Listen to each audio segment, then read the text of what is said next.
Hello students, welcome to Chemophilus Lorica. आज का जो हमारा टॉपिक है वो है कमर्शियल सेल यानी कि बैटरी। और ये टॉपिक वैसे तो इलेक्ट्रोकेमिस्ट्री में ही कवर अप होता है ना, बट ये कि किसी स्टूडेंट ने कहा था कि मैम आप सेल्स भी हमें डिटेल में एक्सप्लेन कर दीजिए, समझ में आ जाए ताकि एग्जाम्स में आते हैं। तो आई थॉट कि मैं इसको अलग से एक टॉपिक बना के वीडियो बना देती हूँ, क्योंकि सो दैट जिस बच्चे को अगर सिर्फ ये पढ़ना होगा तो यहाँ से कवर अप कर सकता है ना। अदरवाइज क्या होगा कि ज़रूरी नहीं है कि बच्चा इलेक्ट्रोकेमिस्ट्री की पूरी वीडियो प्ले करे या उसको ध्यान भी रहे कि हाँ ये टॉपिक में कवर अप होगा। So I thought to make it as a separate video, right. And इस वजह से जितने आपके सेल्स हैं उनकी टाइप्स जो भी हैं, मतलब ऑलमोस्ट जो आपके सिलेबस में है वो मैंने इसमें कवर अप करने की कोशिश की है। तो पहले तो ये कि आपका देखो, आपने पढ़ा था ना गैल्वेनिक सेल पढ़ा था उसमें इलेक्ट्रोकेमिस्ट्री के टॉपिक में, जो मैंने आपको कराया हुआ है। चैनल पे आपको वीडियो सारी मिल जाएंगी, आप वहाँ से जाके उसको रिवाइज कर लीजिएगा। गैल्वेनिक सेल एक्चुअली डायरेक्टली क्यों नहीं सूटेबल है फॉर कमर्शियल सेल के पर्पज से, क्यों? उसका रीज़न है कि एक तो सॉल्ट ब्रिज उसमें जो यूज़ होता है वो इंटरनल रेजिस्टेंस बहुत ज़्यादा देता है, ठीक है। They have very high internal resistance, जिसकी वजह से क्या होता है, अगर आप उससे कभी ज़्यादा करंट ड्रॉ करना चाहो तो क्या होगा कि आपका वोल्टेज अचानक से गिर जाता है, ठीक है। तो जाहिर सी बात है आपका सेल वर्क नहीं करेगा फिर, ठीक। एंड दूसरी चीज़ क्या है कि कॉम्पैक्ट नहीं होता है। यस, ये तो हमें पता है कि कॉम्पैक्ट या रफ टू यूज़ या ना easy to use portable type वो चीज़ नहीं होती है गैल्वेनिक सेल के साथ। तो इस वजह से आपके गैल्वेनिक सेल को उसके अंदर जो कुछ क्वालिटीज़ या जो आपकी क्या कहना चाहिए रिक्वायरमेंट्स ऐसी होनी चाहिए जिसकी वजह से हम उसको कमर्शियली यूज़ कर सकें। तो उसमें दो आपकी जो रिक्वायरमेंट्स हैं वो है, एक तो यही कॉम्पैक्टनेस, लाइट होना चाहिए, पोर्टेबल होना चाहिए, रगनेस होनी चाहिए, मतलब easy to use, rough tough आप कैसे भी उसको यूज़ कर सको। दूसरा ये कि वोल्टेज ड्रॉप नहीं हो, वोल्टेज शुड नॉट ड्रॉप। जब आप यूज़ कर रहे हैं तो अचानक से अगर वोल्टेज ड्रॉप हो गया तो आपका सारा सर्किट फेल है ना, वो चीज़ ना हो। तो ये दो रिक्वायरमेंट्स है आपकी। एंड उसके बेसिस पे आपके फिर आगे आप सेल्स पढ़ोगे।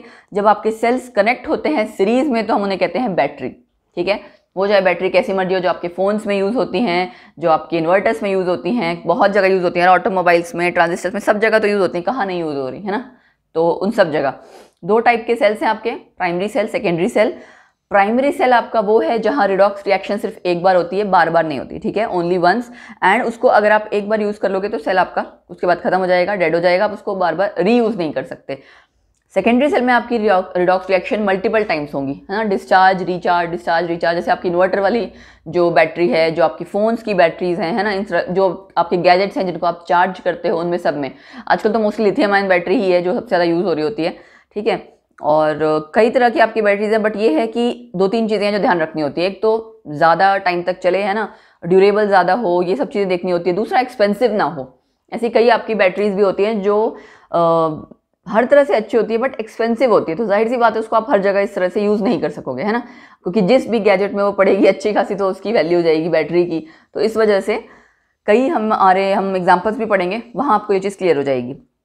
अच्छा, उसके बाद आपका एग्जाम्पल क्या है, देखो प्राइमरी सेल का एग्जांपल तो आपके घरों में आपने देख रखा होगा। एक तो घड़ियों में जो आप डालते हो ना, बटन जैसा सेल होता है, आपकी वॉचेज जो रिस्ट वॉचेज होती हैं उसमें, तो बटन सेल हम उसे कहते हैं, ठीक है। या आपका मरकरी सेल होता है वो। दूसरा एक ड्राई सेल जो आपकी वॉल क्लॉक्स में डलता है, रिमोट्स में डलता है, ठीक है, इन सब चीज़ों में डलता है, वो आपका ड्राई सेल है, ठीक। और सेकेंडरी सेल में आपकी जो दो तरह की बैटरीज है, एक इन्वर्टर वाली लेड स्टोरेज बैटरी, दूसरी निकल कैडमियम स्टोरेज सेल, ठीक है, निकल कैडमियम बैटरी आप कह सकते हो। ये हम डिटेल में एक एक करके पढ़ेंगे। सब में मेन चीज़ क्या है कि आपने डायग्राम अगर एक बार देख लिया, ठीक है, डायग्राम आपको क्लियर होना चाहिए कि किसमें एनोड क्या है, कैथोड क्या है, इलेक्ट्रोलाइट कौन सा है, ये चीज़ इंपॉर्टेंट है। तो सबसे पहले देखिए प्राइमरी सेल। प्राइमरी सेल में क्या है ये आप देख सकते हो। जैसे प्राइमरी सेल में पहले हम करेंगे ड्राई सेल। ड्राई सेल आपको देख सकते हो जो वॉल क्लॉक्स में आप पेंसिल सेल लगाते हैं, जिसको हम आम घरों में यूज़ करते हैं, जिसको आप बोलते हो पेंसिल सेल। एक होता है आपका छोटे वाला, एक होता है आपका बड़े वाला, दोनों ही पेंसिल सेल हैं, तो दोनों ही आपका ड्राई सेल हैं। अब इसमें आपका दिखने में वो ऐसा सही होता है। अगर आप डायग्राम देखो, ये है आपका क्या, मेटल कैप एक उसके ऊपर होता नहीं है, उभरा सा होता है थोड़ा सा, है ना, उसकी कवरिंग जैसी जो होती है, तो ये आपका मेटल कैप हो गया। ये पिच सील वो प्रॉपरली सील्ड होता है। बाहर आपका जो है वो जिंक कंटेनर है और जिसमें कार्डबोर्ड कवर एक तरह की कवरिंग लगी होती है ना, खाली जिंक नहीं होता है, जिंक अंदर की साइड है, उसके बाद बाहर तो एक कवरिंग ही है उसकी। तो जिंक कंटेनर हो गया। जिंक कंटेनर आपका एनोड की तरह काम कर रहा है। ये चीज़ आपको क्लियर होनी चाहिए कि कौन एनोड है, कौन कैथोड है, इलेक्ट्रोलाइट क्या है, हर सेल में होनी चाहिए। जिंक कंटेनर आपका एनोड है, ठीक है। फिर उसके अलावा आपका कैथोड क्या है, ग्रेफाइट, जो सेंटर में है आपका ये ग्रेफाइट आपका कैथोड की तरह काम कर रहा है। इन दोनों के बीच में एक ये पोरस पेपर की लाइनिंग है, दोनों के इलेक्ट्रोलाइट्स को सेपरेट आउट करने के लिए।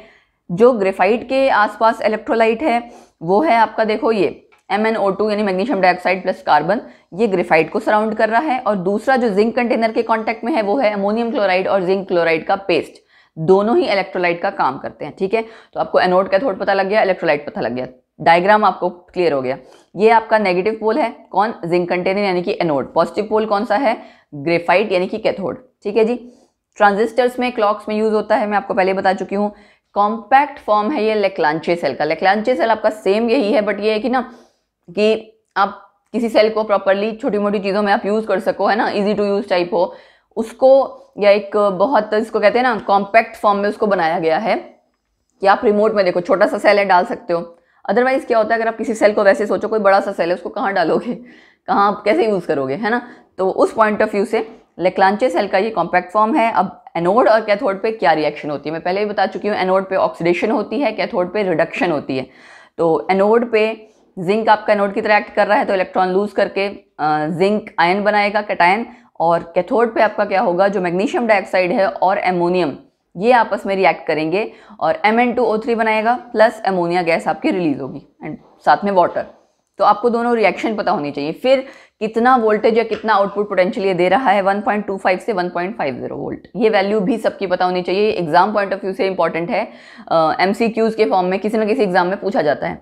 फिर है जी कि जो आपका एमोनियम क्लोराइड है वो रेगुलरली आपका क्या करता रहता है, जिंक कंटेनर को कोरोड करता रहता है, खराब करता रहता है, कोरोजन करता है। इसकी वजह से आपके सेल की जो लाइफ है वो ज़्यादा नहीं है। जब आपका सेल नहीं भी यूज़ हो रहा तो भी ये कहना चाहिए कि ख़राब होता रहेगा। आपने देखा होगा अगर कोई बहुत पुराना सेल है ऐसे ही रख के छोड़ दो, कुछ टाइम बाद भी वो आपको हो सकता है कभी कभार दिखे लीकेज हो रखी होगी उसमें, है ना। तो वो इसी वजह से होती है कि इसमें कोरोजन तो होनी ही होनी है, ख़राब ये होगा ही होगा, चाहे आप उसको यूज़ कीजिए चाहे ना कीजिए। इसलिए बहुत टाइम तक सेल ला के घर में नहीं रखना चाहिए, है ना। जब आपको पता है रेगुलरली आप यूज़ करें, जितनी रिक्वायरमेंट है उतनी ला के रखिए, बाकी नहीं। चलिए अगला है आपका मरकरी सेल, जिसको हम जो बटन सा होता है ना रिस्ट वॉचेज में यूज़ होता है, जैसे ये मैंने पहन रखी है तो इसके अंदर भी होगा वो। ठीक है, सॉरी इसमें नहीं होगा, ये तो आपका रिचार्जेबल है। जो नॉर्मली आपकी रिस्ट वॉचेज होती हैं उसमें होता है बटन सेल, और छोटा सा होता है बिल्कुल।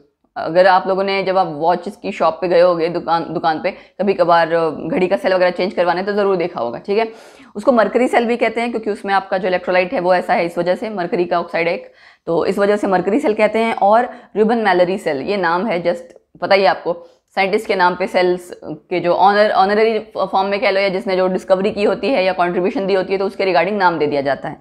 तो ये आपकी लो करंट डिवाइसेस में इस्तेमाल होता है, जैसे आपके कान की जो मशीन होती है ना, उनमें भी ये यूज़ होता है। तो आपने इसलिए ध्यान रखना है कि यूज़ कहाँ कहाँ होता है, ये बहुत इंपॉर्टेंट है ना।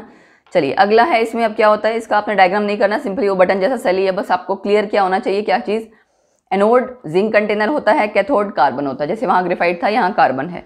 इलेक्ट्रोलाइट आपका मर्क्यूरिक ऑक्साइड का और KOH का पेस्ट है, इसीलिए मर्क्यूरिक ऑक्साइड के कारण इसको मरकरी सेल भी कह देते हैं।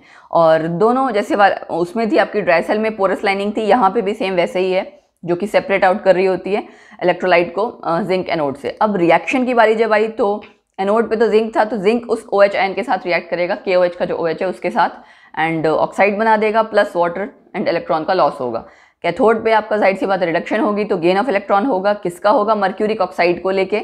Mercuric oxide along with the water electron gain करके किसमें कन्वर्ट हो जाएगा, मरकरी में।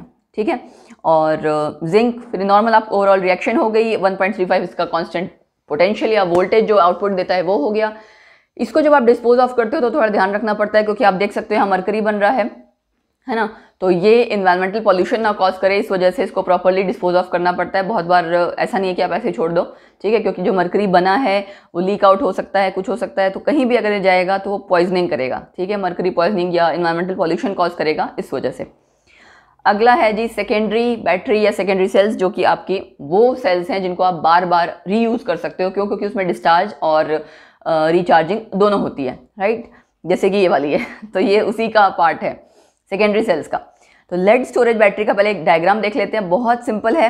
क्या किया हुआ देखो, ये मैंने 3 तो रेड जैसे बनाए हुए हैं, 3 आपके ब्लू कलर के बनाए हैं।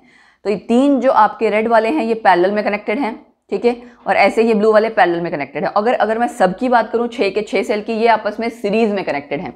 अब अभी मैं आपको एक बार डायग्राम समझा दूँ, फिर एक्सप्लेन करूंगी कि सीरीज और पैरेलल का फंडा क्या है, क्यों कनेक्ट किया हुआ है। ठीक है, ये जो रेड वाला है आपका, ये है आपका एनोड, जिसमें कि हैं आपकी सारी लेड प्लेट्स या लेड ग्रिड्स ही हैं। एनोड में आपका क्या है, स्पॉन्जी लेड, ठीक है। जो आपकी एनोड है नेगेटिव प्लेट्स उसमें है आपका स्पॉन्जी लेड, और जो आपके कैथोड हैं ये ब्लू वाले, इसमें है आपका लेड ऑक्साइड PbO2, ठीक है।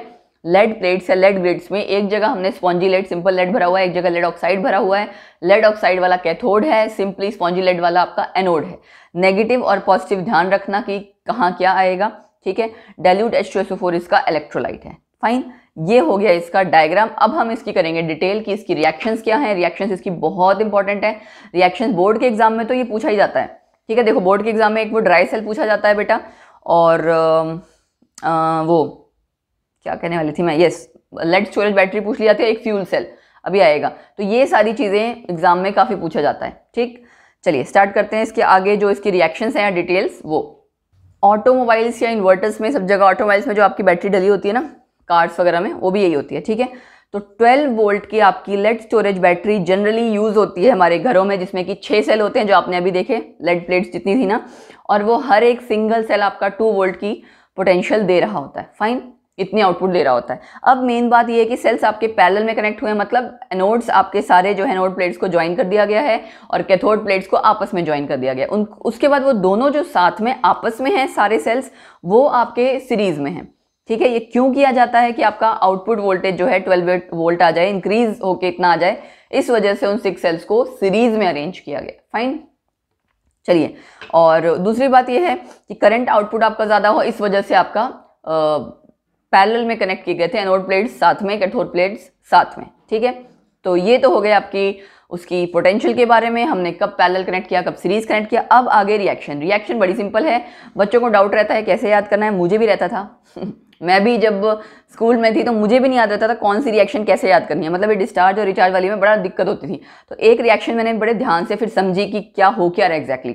देखो एनोड में आपका क्या था, लेड था खाली, और कैथोड में आपका लेड ऑक्साइड था। दोनों की रिएक्शन आपने किसके साथ करानी है, इलेक्ट्रोलाइट जो कि आपका डाइल्यूट H2SO4 था, तो उसके सल्फेट आयन के साथ आप दोनों की रिएक्शन करवाओगे। फाइन, दोनों में क्या बनेगा, दोनों में ही आपका लेड सल्फेट बनेगा। बस फर्क क्या है, एनोड पे ऑक्सीडेशन होती है तो आप लेड सल्फेट के साथ इलेक्ट्रॉन का लॉस दिखा देंगे, है ना। यहाँ तो वैसे ही सिंपल है, पता लग रहा है PbSO4 बन गया, 2 इलेक्ट्रॉन का लॉस हो गया। इसमें आपका लेड ऑक्साइड सल्फेट के साथ कंबाइन करेगा, प्लस साथ में H+ आयन, और ये भी होगा क्यों, क्योंकि कैथोड पे होती है रिडक्शन। तो आपको ध्यान रखना है कि H+ आयन साथ में आएंगे, गेन ऑफ इलेक्ट्रॉन साथ में आएगा, बनेगा लेड सल्फेट ही साथ में वाटर, ठीक है। जब आपका सेल यूज हो रहा होता है, बैटरी जब आपकी यूज हो रही होती है, यानी कि जब डिस्चार्ज हो रही होती है, तो उस टाइम पे लेड सल्फेट बनता है, ये याद रखो। इतना याद रखोगे तो रिएक्शंस अपने आप याद रह जाएंगी, ठीक है। ओवरऑल रिएक्शन आपकी जो कैंसिल आउट करके हट जाएगा, बस उसके अलावा सब आई जाएंगी। तो इसमें ऐसी कोई प्रॉब्लम नहीं है कि आप ओवरऑल रिएक्शन नहीं लिख पाओगे। अब बारी आई रिचार्जिंग की। रिचार्ज में देखो क्या हो रहा है, आपका रिएक्शन उल्टी होगी ना, लेड सल्फेट वापस से ये बनाएगा ना, तभी आपका रिचार्ज हो पाएगा। तो आपने रिएक्शन उल्टी लिखी हुई है। उसके अलावा एक और चीज रिवर्स है, क्या, कैथोड और एनोड भी चेंज हो जाएगा। क्यों, क्योंकि जो आपका प्रोसेस था कि आप पहले इलेक्ट्रोकेमिकल सेल की तरह आप उसको यूज कर रहे थे, कि मतलब आपकी इलेक्ट्रिसिटी उससे बन रही है, केमिकल एनर्जी की को आप कन्वर्ट कर रहे हो इलेक्ट्रिकल एनर्जी में। सेकेंड प्रोसेस में रिचार्जिंग में आप क्या कर रहे हो, इलेक्ट्रिकल एनर्जी का इस्तेमाल करके आप उसके अंदर रिएक्शन करवा रहे हो, जब आप उसको रिचार्ज करवा रहे हो। तो जाहिर सी बात है आपका कैथोड एनोड भी रिवर्स हो जाएगा, है ना। आपने इलेक्ट्रोलाइटिक सेल और गैल्वेनिक सेल का डिफरेंस पढ़ा हुआ है, वही सेम कॉन्सेप्ट यहाँ पे अप्लाई हो रहा है। तो आपने क्या किया, कैथोड एनोड को भी रिवर्स किया। देखो यहाँ पे कैथोड में PbO2 वाली रिएक्शन थी ना, ये देखो यहाँ पे आपकी PbO2 वाली रिएक्शन एनोड में आई है, ठीक है। एक तो रिएक्शन आपके एनोड कैथोड की रिवर्स हो गई, उसके अलावा right hand side left hand side भी रिवर्स हो गया है। क्यों, क्योंकि आपकी रिएक्शन जो भी थी, जो लेड सल्फेट बन गया था, वो वापस लेड और लेड ऑक्साइड बनाएगा। चलिए, तो सेम रिएक्शन को मैंने रिवर्स करके जस्ट लिखा हुआ है। यहाँ आप देखो PbSO4 2 इलेक्ट्रॉन, ये वाली जो रिएक्शन है ना, इसको रिवर्स करके मैंने पूरा यहाँ पे एनोड था तो यहाँ कैथोड में लिख दिया। आई होप आपको ये चीज़ समझ आ गई होगी, और ये तरीका है इसको डिस्चार्ज और रिचार्ज वाली चीज़ को याद रखने का, ठीक है। ये हो गया जी हमारा 2 सेल्स हो गए हमारे, नहीं पूरा एक सेल हो गया। प्राइमरी सेल के हमने दोनों ड्राई सेल और बटन सेल किया। उसके बाद सेकेंडरी सेल में हमने एक लेड स्टोरेज बैटरी की है, दूसरा है आपका निकल कैडमियम स्टोरेज सेल। इसका आपको डायग्राम नहीं करना, जस्ट सिंपली यूज करना है, कैलकुलेटर्स में यूज होता है। ज़्यादा इसकी लाइफ है, ज़्यादा कह सकते हो क्वालिटी वाइज बेटर है, लेकिन लेड स्टोरेज की कंपैरिजन में, लेकिन एक्सपेंसिव है, इसलिए सब जगह यूज़ नहीं होता। मैं कह रही थी ना कि कई ऐसे सेल्स होते हैं जो हैं तो अच्छे, ज़्यादा ड्यूरेबल हैं, क्वालिटी वाइज अच्छे हैं, सब कुछ सही है, बट एक्सपेंसिव हैं, तो वो अफोर्डेबल उतने नहीं होंगे। इस वजह से हम क्या करते हैं, आपका मैक्सिमम लेड स्टोरेज वाले सेल जो है वो ज़्यादा यूज़ होता है। नाम से पता लग रहा है निकल कैडमियम, कैडमियम क्या है यहाँ पे, एनोड, और कैथोड पे है वही मेटल ग्रिड या मेटल प्लेट्स होती हैं जिसमें निकल 4 ऑक्साइड है। निकल 4 ऑक्साइड मतलब NiO2, ठीक। और इलेक्ट्रोलाइट यहाँ पे आपका KOH सॉल्यूशन है। इलेक्ट्रोलाइट, एनोड, कैथोड सब में याद रखना। एनोड पे आपका क्या होगा, कैडमियम था, तो कैडमियम आपका KOH के साथ यानी कि OH आयंस के साथ रिएक्ट करके कैडमियम हाइड्रोक्साइड बनाएगा और loss of electron. And cathode पे आपका क्या हो जाएगा, निकल डाइऑक्साइड आपका था, तो उसको आप वाटर के साथ और गेन ऑफ इलेक्ट्रॉन्स करके दिखाओगे, निकल हाइड्रोक्साइड बनाओगे प्लस OH आयंस आपके रिलीज होंगे। तो सिंपली रिएक्शन याद रखना एंड पोटेंशियल की वैल्यू। पोटेंशियल की वैल्यू मैंने सब जगह मेंशन कर दी है, तो आप उसको देख लीजिएगा एंड याद रखिएगा, specially competition point of view से, क्योंकि कई बच्चों को इस तरह के क्वेश्चंस या जो आपके आते हैं ना, जितने आपके कमीशन वाले पेपर होते हैं जिनमें बहुत सिंपल से क्वेश्चंस आते हैं, वहाँ पे सारी चीज़ें पूछी जाती हैं। फाइन, कमीशन में तो इस पे बेस्ड बहुत से क्वेश्चंस बनते हैं, तो इसको अच्छे से करना। मतलब SSC के आपके जितने एग्जाम्स हैं और उसके अलावा जो वनडे एग्जाम्स जितने होते हैं आपके, वहाँ पे ये सब चीज़ें बहुत पूछी जाती हैं, ठीक है। या HTET CTET वाले जो पेपर्स होते हैं उनमें ये सब चीज़ें बहुत आती हैं। फिर है जी आपका फ्यूल सेल, जो कि आपके बोर्ड पॉइंट ऑफ व्यू से यानी बोर्ड एग्जाम के पॉइंट ऑफ व्यू से भी बहुत इंपॉर्टेंट है। उसके अलावा आपका फ्यूल सेल पे वैसे भी क्वेश्चन आते हैं, ठीक है। ये आपका जो अपोलो की मून फ्लाइट थी उसमें as a primary source of energy use हुआ था। क्या है फ्यूल सेल, बड़ा सिंपल सा है। देखिए एक साइड हमने हाइड्रोजन को उसका इनलेट दिया हुआ है, एक साइड आपका ऑक्सीजन का इनलेट है, और ये आपके हैं पोरस कार्बन, एक आपका एनोड बनाया हुआ है, एक आपका कैथोड बनाया हुआ है, जिसमें कि प्रॉपर कैटलिस्ट डले हुए हैं ताकि आपकी रिएक्शन आसानी से हो। रिएक्शन इसकी सिंपल है, कुछ नहीं, H2O2 रिएक्ट करके वाटर बनाएगा। इस सेंटर में आप देख सकते हो वाटर है। रिएक्शन में इसका कोई मतलब ऐसा कुछ नहीं, बहुत हाई फाई रिएक्शन है। बस ये है कि ये एफिशिएंट है आपका फ्यूल सेल, इस वजह से ये यूज में है, ठीक है। एनोड आपका है नेगेटिव, कैथोड आपका पॉजिटिव, जैसे आप सिंपली करते हो वही सेम चीज। H2O2 फ्यूल सेल, और यहाँ पे इलेक्ट्रोलाइट क्या है, कॉन्सेंट्रेटेड एक्वस KOH या NaOH। ये भी बहुत सिंपल सी चीज़ है ना, सोडियम हाइड्रोक्साइड या पोटेशियम हाइड्रोक्साइड, ये इलेक्ट्रोलाइट की तरह काम कर रहा है। अब बात आई कि फ्यूल सेल वो डिवाइसेज हैं जो एनर्जी आपकी कंबशन ऑफ फ्यूल से प्रोड्यूस होती है ना। कंबशन मतलब जो आपकी कंप्लीट ऑक्सीडेशन होती है। यहाँ घर के आसपास ना काम चला हुआ है मेरे बिल्कुल साथ वाले घर में ही, तो उसका इतना शोर आता है सारा दिन, मतलब उनके यहाँ कभी लकड़ी का काम चल रहा है, कभी किसी चीज़ का काम चल रहा है, तो उसका शोर आपको पीछे सुनाई दे रहा होगा। Sorry for that disturbance and hopefully आप टॉपिक पे ध्यान देंगे, उस चीज़ को मतलब उतना आपको डिस्टर्ब ना करे वो। तो कंबशन ऑफ फ्यूल्स जो है आपके जब होते हैं, यानी कि जैसे आपका मिथेनॉल हो गया, मीथेन हो गया, ठीक है, हाइड्रोजन हो गया, इन सबको जब आप इनकी कंबशन कराते हो, जो एनर्जी रिलीज होती है उसमें, उसको डायरेक्टली जो आप कन्वर्ट करते हो इलेक्ट्रिकल एनर्जी में, वो आपका कहलाता है फ्यूल सेल। तो यहाँ हम H2O2 का फ्यूल सेल पढ़ रहे हैं जिसकी बात मैं कर रही थी, है ना। एंड उसकी रिएक्शन, और ये मैंने आपको बता दिया कि अपोलो मून फ्लाइट में ये यूज हुआ था, ठीक है, प्राइमरी सोर्स था। उसके अलावा रिएक्शन अगर आप देखें, सिंपल एनोड पे ऑक्सीडेशन है, तो हाइड्रोजन किसके साथ कंबाइन करेगा, OH आयन के साथ बनाएगा वाटर, ठीक है। और जो कैथोड है उसमें आपका जाहिर सी बात है ऑक्सीजन है, तो वाटर के साथ रिएक्ट करके वो OH आयन बनाएगा। रिएक्शन आपकी ऐसी होनी चाहिए, ये याद रहे चाहे ना याद रहे, बेसिक रिएक्शन आपकी फाइनली ये बननी चाहिए। तो अपने आप काट पीट के आपको आइडिया लग जाएगा, हाँ वाटर कितना आना है, इलेक्ट्रॉन कितना आना है, बहुत सिंपल सी चीज़ें हैं। वैसे भी आपका हाइड्रोक्साइड जो है इलेक्ट्रोलाइट है, तो ध्यान रहेगा आपको, ठीक है, डजेंट मैटर। फिर है इसकी एडवांटेज, क्योंकि ये कॉन्टिन्यूस सप्लाई दे पाता है, सेल कभी डेड नहीं होता, इसलिए ये किसकी बहुत अच्छी क्वालिटी है, बेस्ट फॉर यूज़ है। दूसरी बात ये है, नॉर्मली माना जाता है कि फ्यूल सेल्स की एफिशिएंसी 100% है, बट हमें पता है कि एक्चुअली 100% कुछ भी नहीं होता है ना। प्रैक्टिकल आप जब यूज़ करते हैं चीज़ें, थ्योरेटिकली और प्रैक्टिकली में फ़र्क है। तो प्रैक्टिकली ऑलमोस्ट 60-70% इसकी एफिशिएंसी है, जो कि नॉर्मल आपके जितने थर्मल पावर प्लांट्स लगे होते हैं या जितने भी, उनमें जो वो एनर्जी प्रोड्यूस कर पाते हैं, दे पाते हैं, वो एटलीस्ट वो 40% से ज़्यादा नहीं होती है, ठीक है। तो उसके कंपैरिजन में बहुत ज़्यादा एनर्जी दे रहा है, सो इट्स ऑल्सो आप कह सकते हो कि एक इसका प्लस पॉइंट है। दूसरा, पॉल्यूशन फ्री है, ठीक है, पॉल्यूशन नहीं करता है। So these are the you can say advantages हैं इनकी, जो हम जिसकी वजह से ये काफ़ी यूज़ में है अब। और एफिशिएंसी इसकी है अच्छी। एफिशिएंसी का फॉर्मूला आपका है ΔG/ΔH/100। कभी कभी इस पर न्यूमेरिकल आ जाता है। ΔG आपकी वही सेम गिव्स टू एनर्जी, H आपकी एंथैल्पी, डायरेक्ट वैल्यू होती है, जस्ट कैलकुलेट करके आपको जस्ट वैल्यूज पुट करके कैलकुलेट करना होता है। एफिशिएंसी आपने ईटा से शो किया हुआ है। So this was all for you can से। मुझे लगा कि शायद मेरी वीडियो रुक गई है एक बार देख के, बट रुकी नहीं है, चल रही है। तो this was all for this topic, जो कि आपका था सेल, बैटरीज, जो भी आप कहो। ये आपके मैं बार बार बता रही हूँ, वनडे एग्जाम, CTET, HTET और रेलवेज के एग्जाम, इन सारे एग्जाम्स में इस पर क्वेश्चन आते ही हैं। तो बहुत इंपॉर्टेंट टॉपिक है, डू स्टडी देम केयरफुली। सबका एनोड, कैथोड, इलेक्ट्रोलाइट, ये चीज़ अच्छे से याद करना। रिएक्शंस याद होनी चाहिए, कौन कितना पोटेंशियल देता है, किसी की कोई एडवांटेज है, वो सारी चीज़ें। ओके, तो अब लगाम लेते हैं अपनी ज़बान पे।